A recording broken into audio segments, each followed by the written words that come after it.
The kennel run at the far end of the B wing was not making any sound at all, and that was the wrong sound entirely.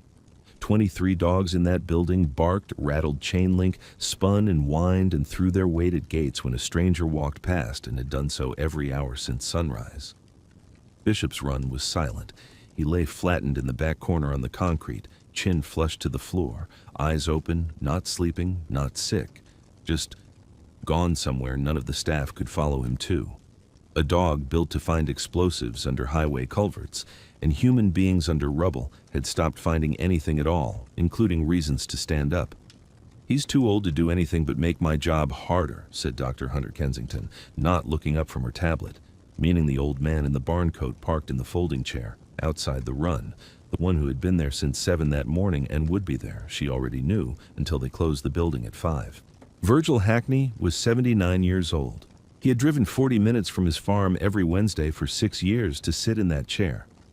In 3 days, on Friday at noon, Bishop was scheduled to be loaded into a transport van bound for the General Shelter Network, a failed candidate for the therapy pilot, a line item closed.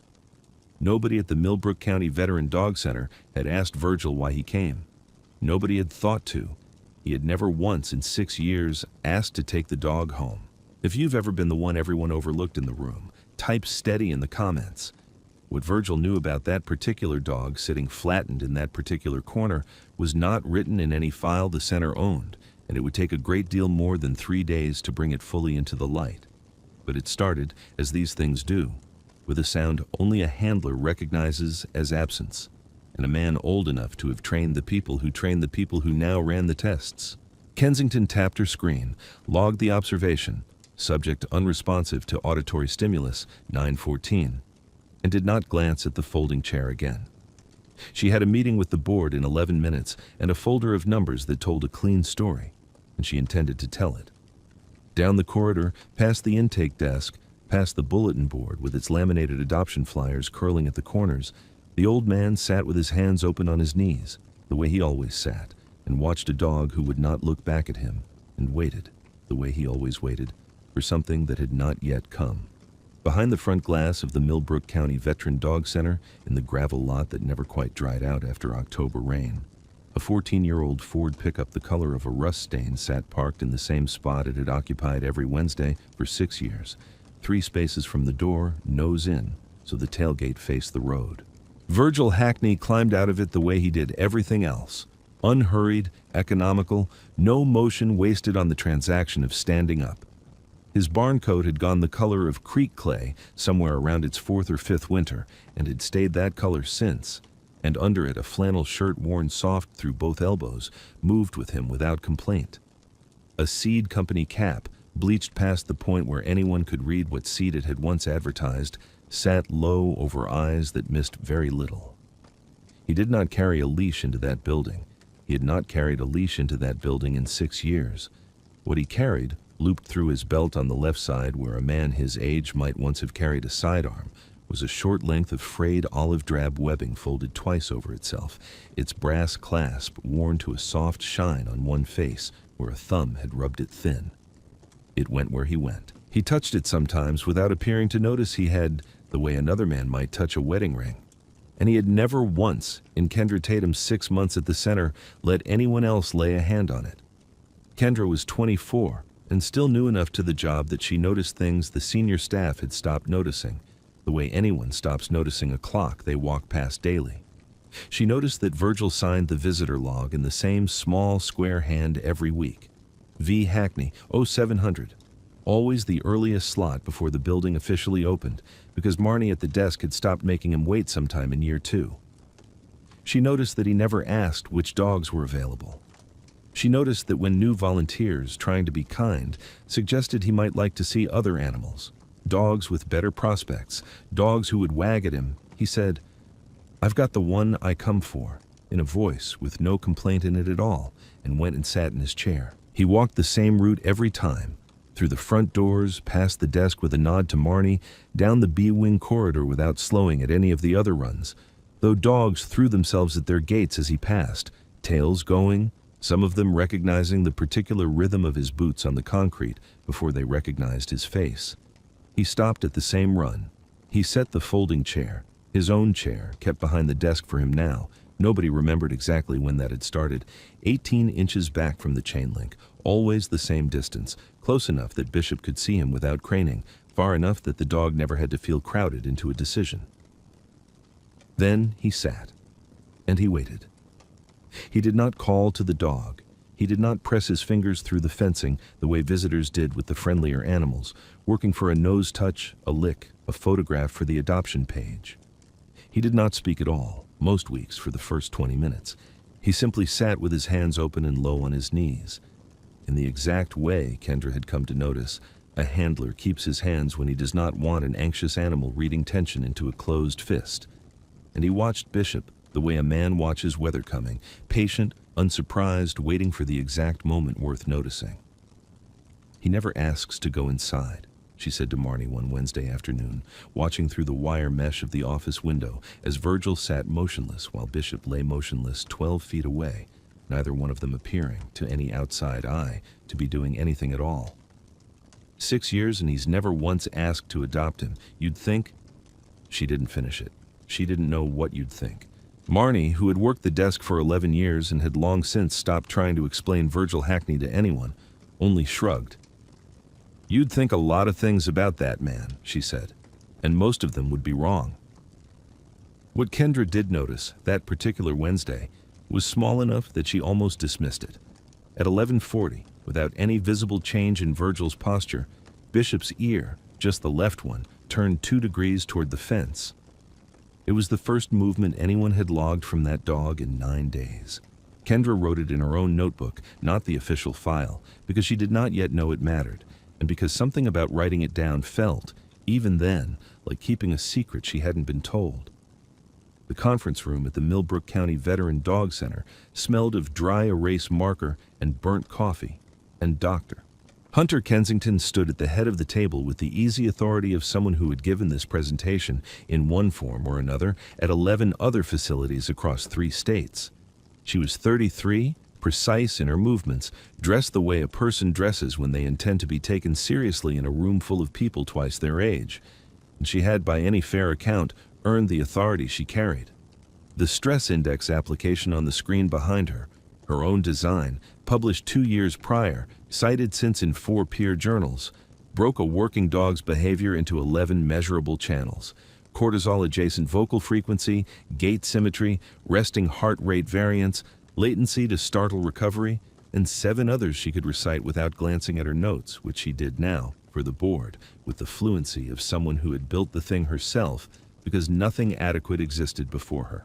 "Bishop scores in the bottom 4th percentile across 9 of 11 channels," she said, tapping the screen where a red line sat flat and low against a field of healthier green ones belonging to other dogs.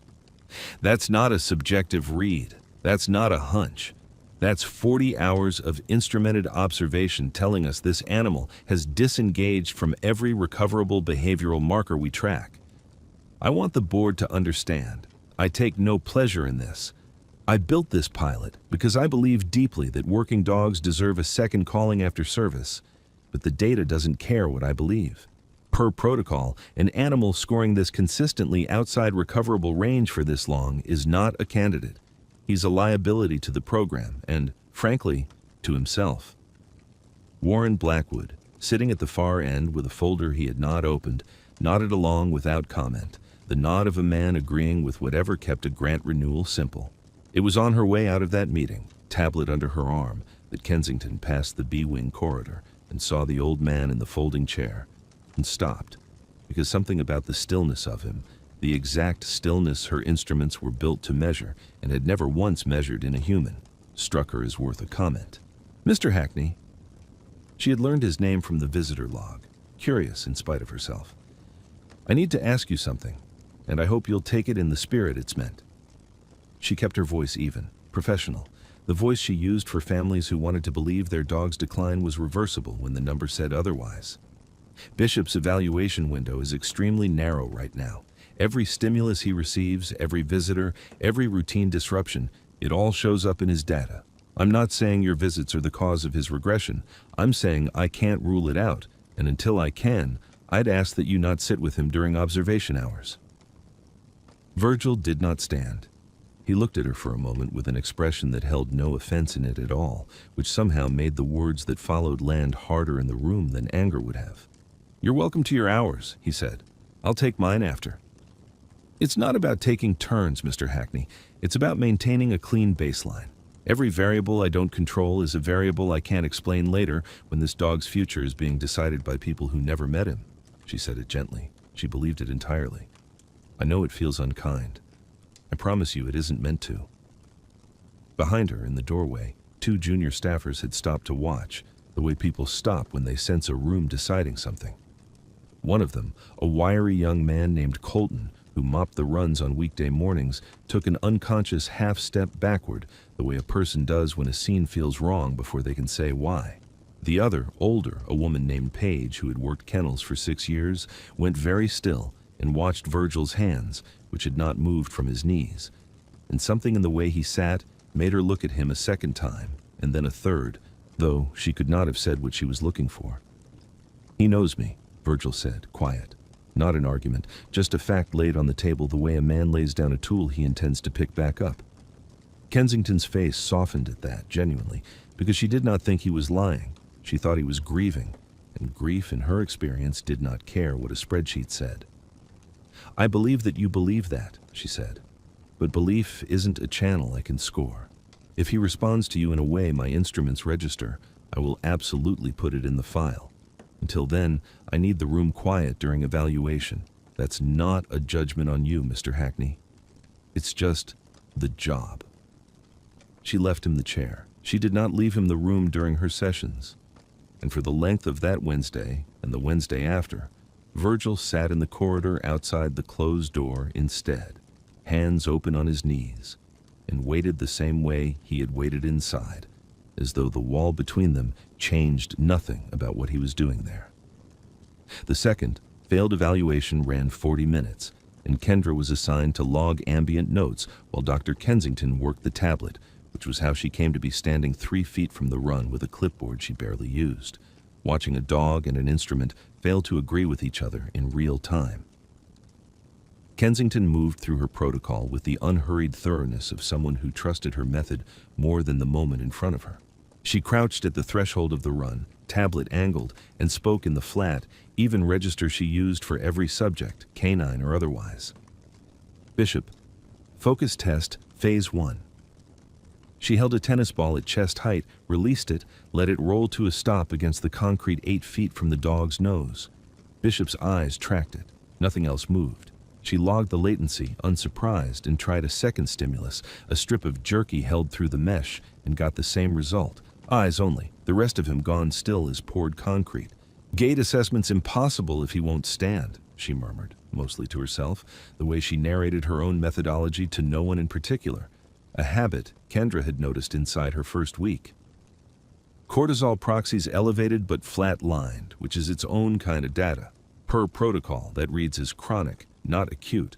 He's not reacting to anything anymore. He's stopped reacting, period." Virgil, allowed back into the corridor now that the session had begun, and no rule prevented a visitor from sitting quietly outside an open door, occupied his chair 18 inches from the fence, exactly as he always did, and said nothing at all for the better part of half an hour.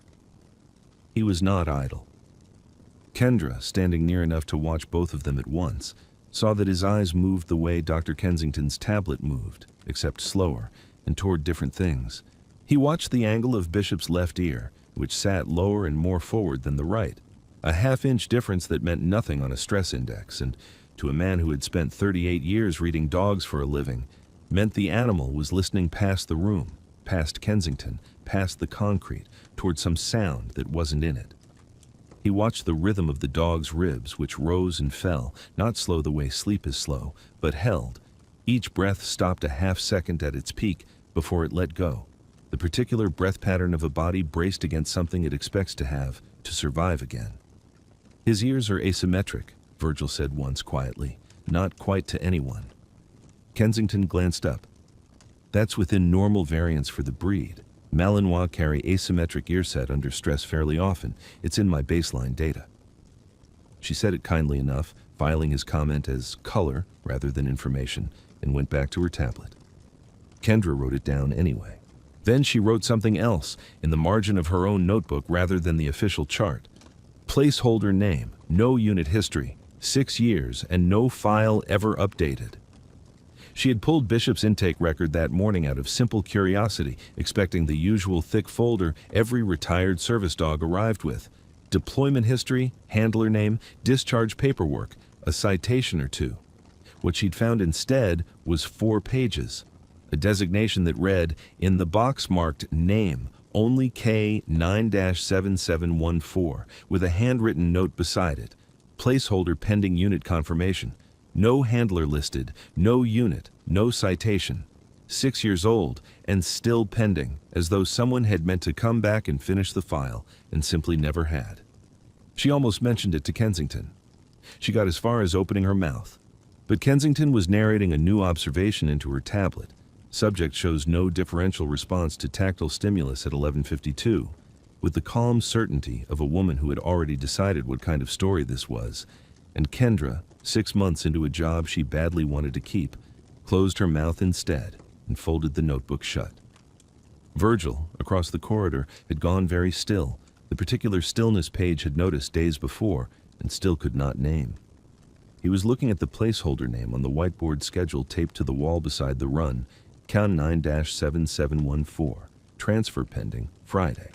The same 4 characters Kendra had just found in the file, and something in his jaw had set the Waystone sets, slow and total and without any sound to announce it. Friday, noon, 3 days. He did not say anything more that afternoon, but when he stood to leave, he did not touch the leash clasp on his belt the way he usually did on his way out the door. He left his hand resting on it instead, the whole walk to the truck, as though he were holding something down that wanted badly to come up. The board finalized the transfer order on Thursday morning, 1 day ahead of the scheduled noon deadline, in a room 2 doors down from Bishop's Run, and Warren Blackwood signed it without reading past the summary paragraph, because the summary paragraph told him everything his grant renewal needed to hear. Unresponsive, non-recoverable. Transfer approved. Dr. Kensington had not asked for the early signature. She had in fact requested 1 more day, a 3rd evaluation window, some professional discomfort she couldn't yet name pressing at the edge of her certainty. The board did not ask her opinion. It had the data it needed and a grant cycle that closed at the end of the month. Virgil learned of it from Marnie at the desk, who told him gently, "The way you tell a man something you know will cost him," and he did not react the way she expected. He did not argue. He signed the visitor log, V. Hackney, 0700, in the same small square hand he always used, and walked the corridor at the same pace he always walked it, and set his chair 18 inches from the fence exactly as he had for 6 years, 312 Wednesdays, though nobody in that building had ever once counted. He sat for 11 minutes without moving.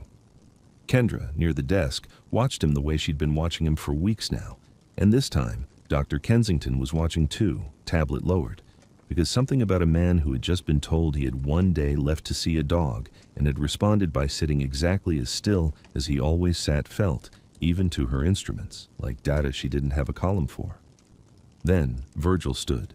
He crossed the 18 inches he had never once crossed in 6 years, until his hands rested on the chain link itself, fingers loose through the diamond wire, and he looked at the dog flattened in the corner, chin to concrete, eyes open on nothing. "Anchor," he said. 1 word, not loud, not a command shouted across a field, but the low, even load-bearing tone of a man who has said a word 10,000 times in his life and knows exactly what it is built to carry. Bishop's head came up. Not a startle, not the flinch of a name half recognized in sleep. His head rose the way a thing rises that has weight and purpose behind it, ears coming forward, both of them, level now, the asymmetry gone in an instant, Kendra would later swear she saw happen in real time. Then his shoulders left the concrete. Then his whole body, unfolding upward in stages, joints that had not borne weight in 9 days, finding their order again one at a time, until an 11-year-old Belgian Malinois, who had been declared unrecoverable in 4 separate reports, stood fully upright in the center of his run for the first time since intake, and walked, without hurry, the way Virgil himself walked, to the fence, and pressed his skull against the old man's open palm through the wire. Nobody in the corridor spoke. Colton, in the doorway with a mop still in his hand, did not move it. Paige put a hand flat against the wall beside her, not for balance, just to have something solid to hold on to while she watched. Dr. Kensington's tablet was still recording, mid-session, the little red timestamp climbing at the top of the screen, and her thumb had stopped over it entirely, forgetting, for the first time in 3 years of running this program, to log a single thing. "Anchor," Virgil said again, softer. And Bishop made a sound none of them had heard from him in 6 years of intake. Not a bark, not a whine, something low and rough and almost human, the sound a body makes when it remembers, all at once, that it is allowed to. Dr. Kensington set the tablet down on the bench beside her, screen still lit, still recording an empty stretch of nothing where a stress score should have been, and for 11 seconds nobody in that corridor said a single word, because the silence, for once, was not the absence anyone had been afraid of. It was Blackwood's assistant, summoned by Kendra at a near run down the admin hallway, who broke it, arriving out of breath to find a scene she had not been prepared for and did not know how to log. "That's," she started and stopped, because there was no clean way to finish that sentence in front of a dog with his skull pressed to an old man's palm. "Doctor." Kensington recovered her professional footing, the way a person recovers footing on ice, carefully and not entirely. "That's a response," she said to the room more than to Virgil. "And I want to be honest that I don't have a framework for it. But I need everyone to understand what it isn't. It isn't proof of history. Dogs conditioned to sounds, to cadence, to 100 things that have nothing to do with identity. I could teach a stranger to say that word in that tone and get some version of this reaction inside a week if the training substrate is deep enough. What just happened is remarkable. It is not evidence." "There's nothing in his file," she went on, quieter now, almost to herself, pulling the intake record up on her tablet with a thumb that was not quite steady. "No unit, no handler name, no call sign anywhere in 6 years of documentation. If this dog had a service history that included the word anchor, someone would have written it down. Someone always writes it down." She looked at Virgil, and there was no scorn in the look now, only a scientist's genuine, uncomfortable confusion. "I'm not saying you're lying to me, Mr. Hackney. I'm saying I can't put a feeling into a file. I need a document. I need a name. Right now I have a man and a word and a dog standing up, and none of those things, on their own, move a signed transfer order." Warren Blackwood, arriving late and irritated at having been pulled from his office, took one look at the scene and reached the same conclusion by a shorter road. "The order's signed," he said, not unkindly, checking his watch rather than the dog. "I understand this is moving. I do. But we don't reverse a board decision on a word nobody can verify. If there's history here, get me the paper. Until then, Friday stands." Virgil did not argue with him either. He kept his hand where it was, against Bishop's skull through the wire, and said only, "There's paper somewhere. There's always paper," in the same even voice he'd used to say the dog's name, and something in the certainty of it, more than the volume, made even Blackwood glance twice before he turned and walked back toward his office, already composing, in his head, the tidy version of this he would give the board. Kendra, standing at the edge of it all with her notebook still in her hand, looked down at the page where she had written days earlier 4 words that had felt like nothing at the time. No unit. No citation. She looked up at Virgil, who had not moved his hand, and at Bishop, who had not moved his head, and understood, with the particular clarity of a young person about to do something against instruction, that somebody in this building had built a wall around a name 6 years ago, and that she was, very likely, the only person left who still had a key to the room where the bricks were kept. Warren Blackwood's standing instruction, issued 18 months earlier in a memo Kendra had read once and mostly forgotten, was plain enough. Closed grant cycle files were not to be reopened without director approval, a policy meant to keep audits simple and staff hours billable to current casework. She thought about that memo for the length of one lunch break, sitting in the records room with a cold sandwich she didn't finish, and then she pulled the archive key from the drawer where Marnie kept it anyway, because some instructions, she was beginning to understand, existed to keep people from looking at things rather than to keep files organized. The archive was a converted storage closet off the east hallway, 4 filing cabinets deep in banker's boxes that smelled of dust and old toner, organized loosely by fiscal year. She found the year she wanted by the label on the outside of a box marked intake, closed cycle 6 years back, and inside it, near the bottom, a manila folder with a corner torn and taped, and inside that, a single page of handwritten notes she almost dismissed as unrelated until she saw the date at the top matched to the week, the intake stamp on Bishop's 4-page file. K9-7714, assigned per grant cycle closeout, unit confirmation pending, W.B. Warren Blackwood's own initials in his own hand on the exact week a citation should have arrived and never had. Beneath it, in smaller writing, almost an afterthought. Handler, KIA, Overseas Training Incident, unit paperwork routed to Central Records, not yet received. Assigning placeholder to close cycle on schedule. No follow-up entry, no later correction. A 6-year-old shortcut taken to keep a grant cycle tidy, left standing because nobody with the authority to reopen it had ever had a reason to look. Kendra sat very still in the dust-smelling closet for longer than she meant to, the page trembling slightly in her hand, not from fear exactly, but from the particular vertigo of realizing a wrong has been sitting in a drawer the whole time you worked 10 feet away from it. She thought of Virgil's voice in the corridor. There's paper somewhere. There's always paper. And she thought, before she could stop herself, of something else he'd said once, months ago, in passing, when she'd asked him, carefully, the way you ask an old man about his life, whether he'd known many dog handlers in his time. He'd said, without any weight on it at all, "Knew a young sergeant once who owes me a favor he doesn't know I remember," and gone back to watching Bishop through the wire. And she had thought nothing of it, filed it the way you file a stranger's small joke, until this exact moment, sitting on the floor of a records closet with a page of Warren Blackwood's handwriting in her lap. She did not know the sergeant's name. She did know, from a laminated donor plaque bolted to the lobby wall she had walked past 200 times without reading, that the county's Veteran Dog Rehoming Board carried an advisory seat, and that the seat had, for the last 4 years, been held by a retired colonel named Austin Prentice. The number was on the center's own advisory roster, 4 digits she had to look up twice because her hands weren't entirely steady. She dialed it from the records room phone rather than her cell, as if the building itself needed to be the one making the call. "Colonel Prentice," she said, when a clipped, unhurried voice answered on the second ring. "My name is Kendra Tatum. I work at the Millbrook County Veteran Dog Center. I'm sorry to call you directly. I found something in an old intake file I think you need to see, and I found a name I think you might know." She looked down at the page again. "Virgil Hackney."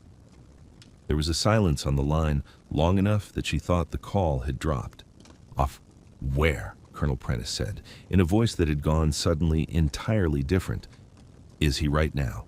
Colonel Austin Prentice arrived at the Millbrook County Veteran Dog Center 40 minutes later, still in the clothes he'd been wearing when Kendra's call reached him. No uniform, no ceremony, just a 68-year-old man in a canvas jacket walking through the front doors with the particular urgency of someone who has spent 4 decades waiting, without knowing it, for a phone to ring. He found Virgil exactly where the board had left him, in the folding chair outside Bishop's Run, the dog now lying pressed against the fence on his side of the wire, rather than flattened alone in the corner, both of them still, both of them waiting, though for entirely different reasons now. Prentice stopped 8 feet away. Then he came to attention.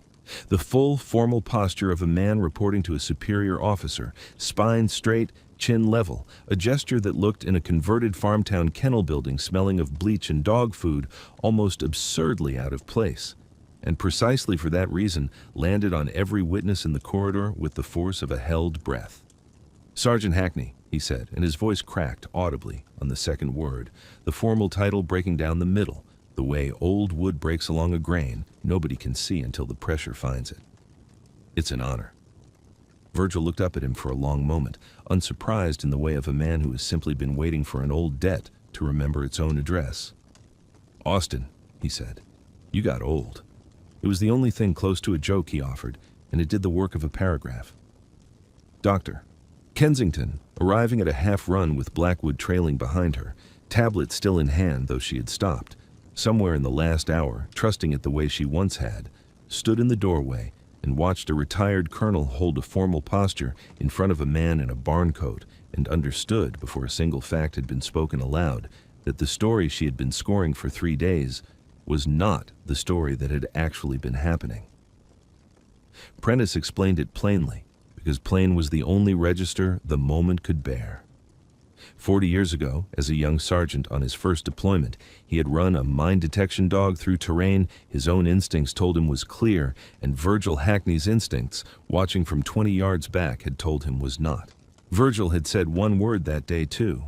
Prentice didn't repeat it here, some things a man keeps, and it had stopped the patrol 11 seconds before it would have proceeded onto ground that later testing confirmed was ceded. "I've trained policy off that 11 seconds for 40 years, Prentice said. "I built half of what this board runs on out of what your judgment taught me before I even understood I was being taught." Then he turned to the file in Kendra's hand, and his composure, so carefully rebuilt, cracked a second time. The buried citation, routed to Central Records 6 years ago, delayed, misfiled, never followed up because a grant cycle needed closing on schedule, named a unit Prentice had commanded near the end of his own career.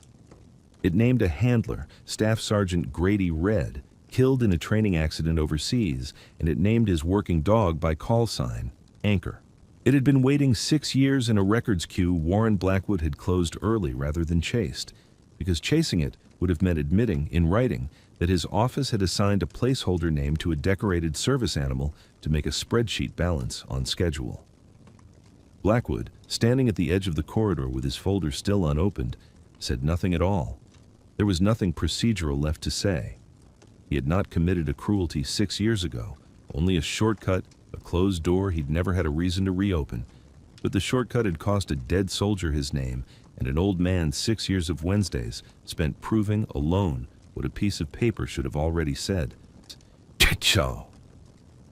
Grady Red, Virgil said quietly, to no one and everyone, testing the name in his mouth like something he'd been keeping warm a long time so it wouldn't go cold before he could hand it back. "Trained under me the summer he turned 22. Best hands with a dog I ever put through that course." He looked down at Bishop, who had not moved from the fence, forehead still resting where a man's palm had been an hour before. "I didn't come every Wednesday for him to remember me," Virgil said, and this time his voice, too, found the very edge of breaking, though it did not go over. "I came so he wouldn't be the only one who remembered Grady." Dr. Kensington lowered her tablet the rest of the way, screen dark now, and did not raise it again. The board rescinded the transfer order that same afternoon, and nobody in the room pretended it had been anything but overdue.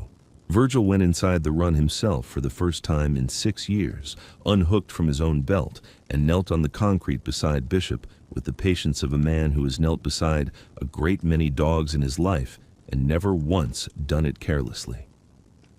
The clasp had gone soft and pale on one face where his thumb had worried it for 6 years, and his hands, closing around it now, showed the faint tremor age puts into everyone's hands eventually, until his fingers found the familiar work of the buckle, and the tremor stopped the way it always stopped when there was a task worth steadying for. "This was his," Virgil said to Kendra, who had followed him in without being invited, and stood now at a respectful distance, notebook forgotten in her coat pocket.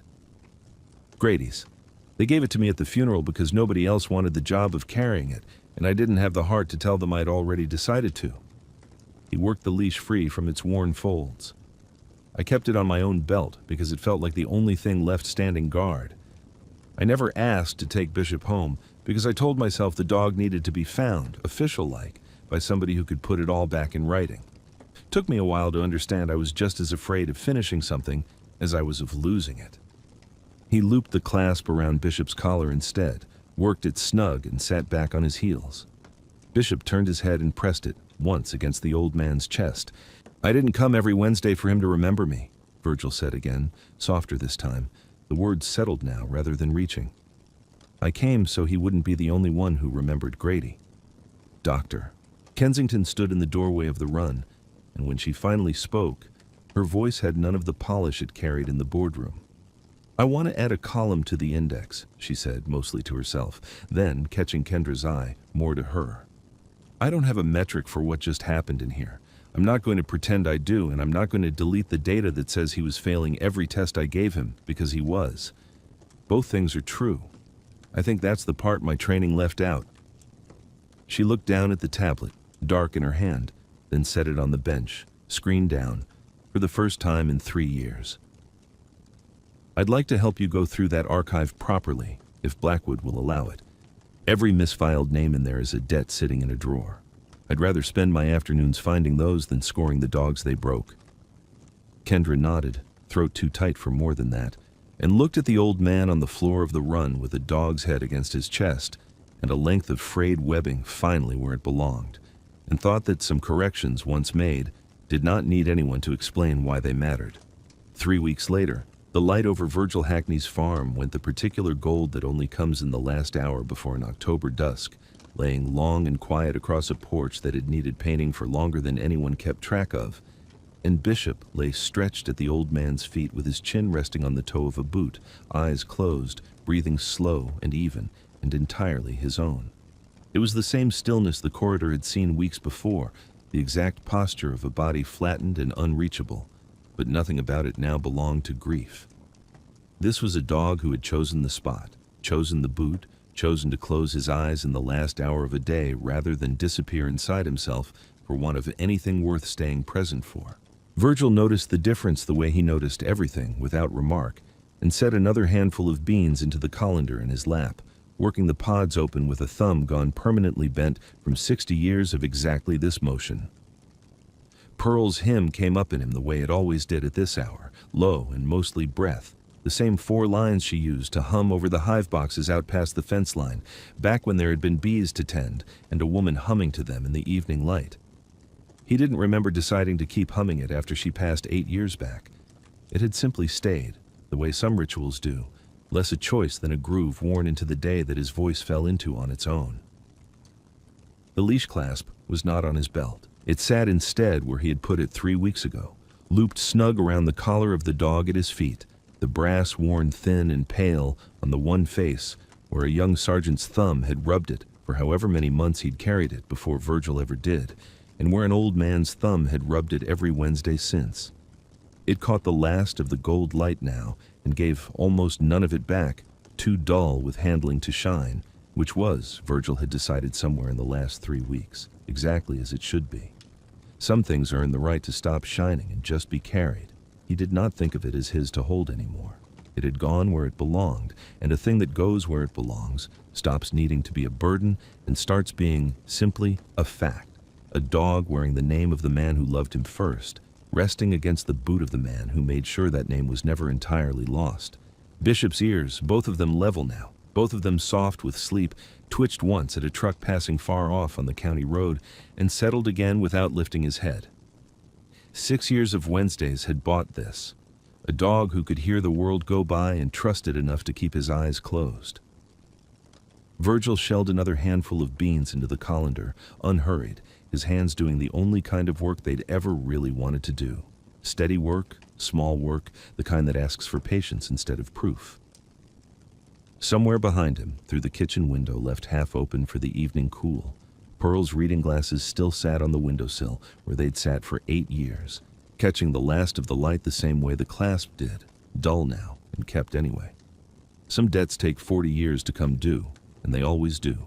This one had taken 6 and cost an old man nothing but patience, and a dead soldier's name nothing at all in the end, but a little paperwork and a little time, both of which, it turned out, the world had been willing to give back once someone finally asked the right question in the right room. The hymn ran its 4 lines out slow into the porch light and started again from the top, the way it always did, the way Pearl herself never seemed to need it to end, and the dog at Virgil's feet breathed in and out, steady, easy, home, while the beans went on falling one by one into the colander and the light went on gold a while longer before it let the evening in.